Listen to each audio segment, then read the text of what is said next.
Hello everyone, you're watching News Mongolia on MNB World. It's Tuesday, January 17th. I am Batsir Namshar. Our top stories: trial online auction of coking coal conducted successfully. Teachers need state support to pursue specialized degrees. Yoga breathing techniques boost immunity and prevent seasonal colds. For the news, stay tuned.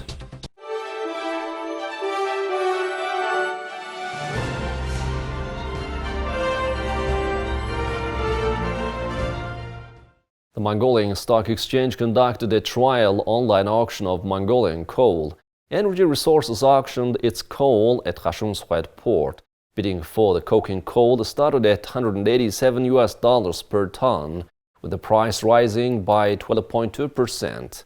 A total of 12.8 thousand tons of coking coal was auctioned and sold. 4 bidders participated in the auction, and the bidding process complied with the stock exchange standards and principles. The benefit auctioning is clear. The sale price was rose by 12.2%. In the future, the Mongolian Stock Exchange will continue auctioning mining products through a metal exchange. In the beginning, there was a plan to auction Erdenstown coal, but we proposed Energy Resources take part in the auctioning as a company representing the private sector. We believe this trend will positively impact sales of Mongolian coal and stabilize its price in the future. As a regulatory body, we believe the export of coal products from Erdenstown Tolre, and other sources through metal exchange auctioning offers many opportunities. It's critical to have an open online auction system, transparent to all stakeholders, where interested buyers can submit their bids. The system change will prevent retailers from solely profiting from price differences. Mongolia plans to auction all of its mining commodities, including gold, copper, and iron ore, through a metal exchange. Long-term sector reform would be regulated through the proposed law on a metal exchange. We plan to sell commodities such as gold and copper to the international market through transparent metal exchange auctions. The auction process provides transparency and a chance to sell products at a more realistic market price. Selling commodities through a metal exchange has 2 benefits. First, we can sell them at a profitable price, and second, they are offered to all interested stakeholders. Sales through a metal exchange will reflect all market price fluctuations in real time, under all the rules of the free market economy. Under all the principles of the free market economy, the metal exchange will set the most realistic price based on demand and supply. If we look at the 2020 data, 130 business entities purchased coal from Mongolia, which shows that there is demand. If we offer coal through a metal exchange, there is a chance for competition and making better profits from commodity prices. With the launch of the metal exchange, the industry expects a flow of foreign currency that will stabilize the domestic market's exchange rate. Industry experts say open auctions will eliminate monopolies and set healthy commodity prices based on real-time demand and supply. Teachers and education sector professionals note the importance of state policy support to prepare educators and teachers. Without intervention, the country could face a shortage of natural science teachers. Lately, the number of high school graduates pursuing math or natural sciences at universities has steadily decreased. The situation needs improvement, so we need to draw attention to this issue at the policy level. If you have noticed, there are lots of vacancies for teachers in social and traditional media. Teachers and educators are in high demand in our labor market. On the other hand, we need to prepare quality teachers that want to commit to this career. State support is crucial to this matter. the state can provide support in the form of scholarships for students with good grades and attract graduates by offering stable employment. Preparing teachers and educators is not only the responsibility of pedagogical institutions. The situation we are facing is that in the next few years, Mongolia will have a shortage of chemistry and physics teachers. I think that some reforms should be made in pedagogy. For example, if there is a shortage of teachers, some teachers need to be trained in dual areas of specialization. A Mongolian language teacher can be prepared to teach literature as well, or a history teacher can also be trained in sociology, and so on. In general, integrated state policy support and attention are needed, as these professionals are preparing the next generation of Mongolian citizens. Yoga is a set of specific exercises called poses, combined with specific breathing techniques and meditation principles. It has the power to calm the mind and strengthen the body. Lotus Yoga Center offers yoga classes for children to boost their immunity.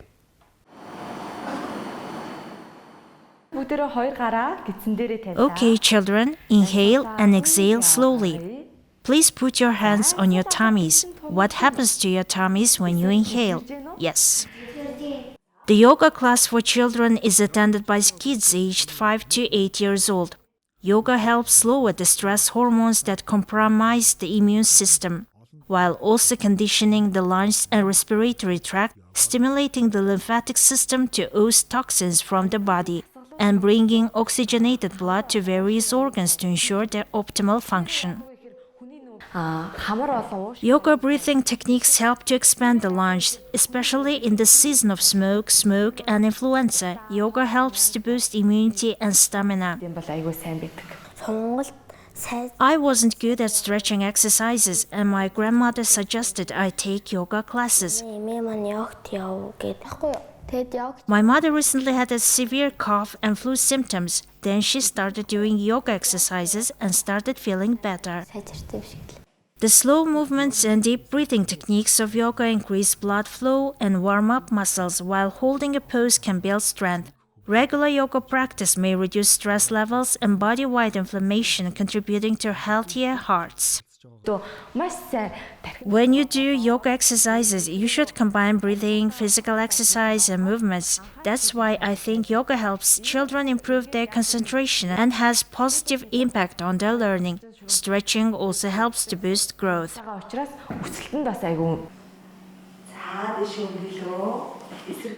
You're watching News Mongolia on MNB World. Now let's take a look at currency exchange rates provided by Mongol Bank.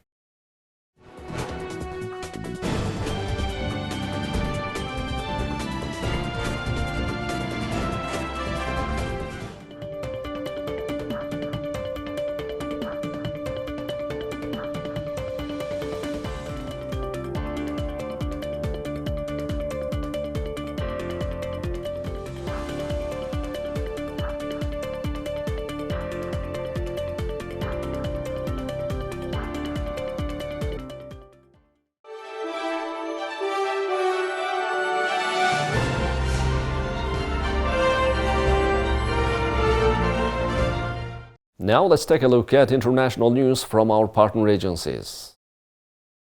South Korean President Yoon Suk-yeol arrived at Qasr Al Watan Palace in Abu Dhabi on Sunday for meeting with Emirati leader Sheikh Mohammed bin Zayed Al Nahyan, who took office in May after serving as the country's de facto ruler for years.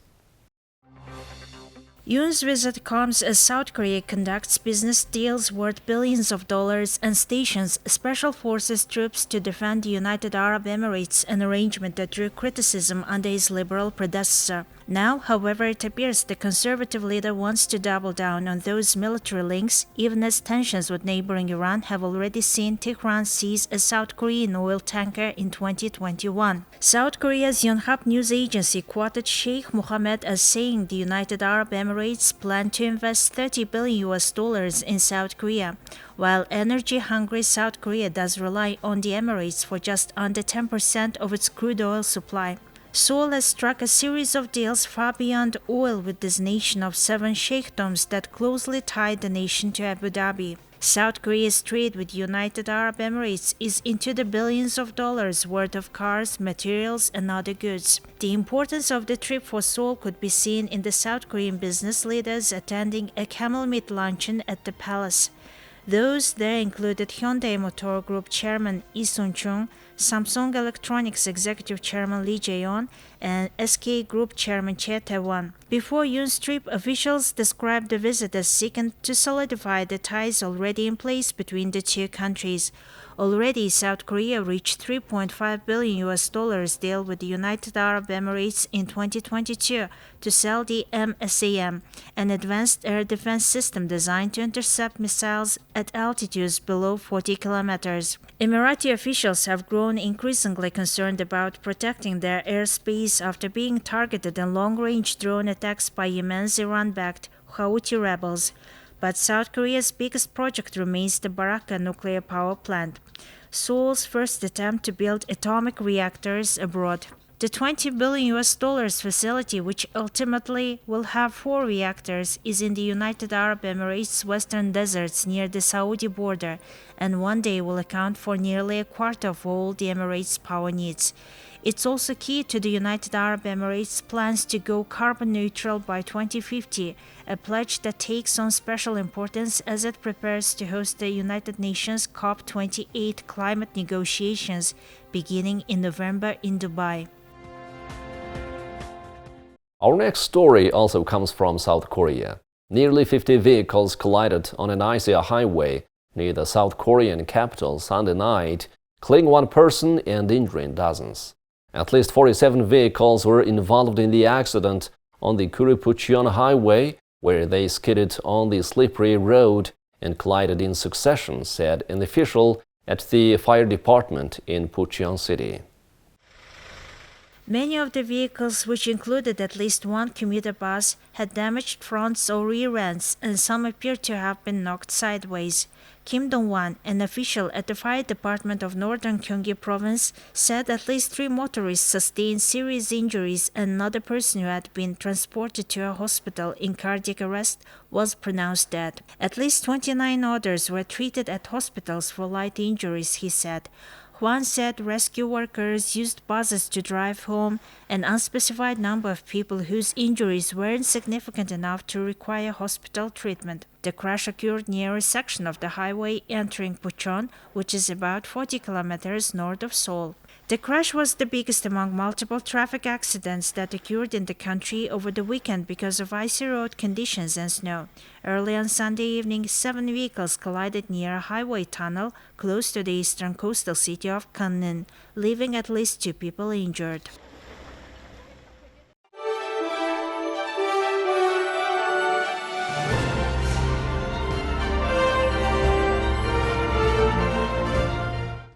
Now let's take a look at our regular feature on sports. Thailand clinched a record-extending 7th Asian Football Federation Championship title on Monday after beating Vietnam 1-0 in the second leg of the final at the Thammasat Stadium to win 3-2 on aggregate. Captain Thirathon Bonmathan scored the winner with a scorcher from outside the box in the 24th minute to help the War Elephants retain their title after a 2-2 draw in the first leg in the Hanoi last Friday. The Buriram United midfielder, who was later named the tournament's most valuable player, then sent the home crowd into raptures again as he lifted the trophy after receiving it from the FIFA president Gianni Infantino and AFF president Hiep Samit. 2-time winners Vietnam were hoping to give their coach Park Hang-seo a winning farewell, with the 65-year-old South Korean ending his successful 5-year stint after this tournament. But the Golden Star Warriors struggled to make an impression in the opening exchange against a well-drilled Thai side, and it was fitting that Thirathon should put his team in front. The 32-year-old started and finished the move that saw him receive possession from Eddie saw Chris Zorn some 25 meters out before smashing a right-footed shot into the bottom corner of Dang Van Lam's goal. With the win, Thailand coach Alexander Palkin joins his predecessors Peter With and Akati Sok Senemuang and ex-Singapore coach Radojko Avramovic in clinching the AFF title at least twice. LeBron James has become the second player in NBA history to score 38,000 career points. James reached that milestone with a jumper that was part of his 8-4-9 start with 16 points in the first quarter against the Philadelphia 76ers. James reached that milestone with a jumper that was part of his 8-4-9 start with 16 points in the first quarter against the Philadelphia 76ers. The Lakers crowd gave him an ovation when the milestone was announced in the next timeout break, and Philadelphia coach Doc Rivers laughingly hugged James in celebration. James and Kareem Abdul-Jabbar are the only members of the NBA's 38,000-point club, and James will pass Abdul-Jabbar atop the career scoring list next month if he remains on his current pace. After the game, James didn't want to talk about reaching 38,000 career points, but he remains on pace to surpass Abdul-Jabbar for the all-time scoring mark. He is 364 points away from number one and, based on his current output, could collect the top perch sometime in early February. Now let's take a look at the weather forecast for the world's major cities.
Well, that's all for today. Thank you for staying with us. We'll see you on Wednesday with more news and updates. Goodbye.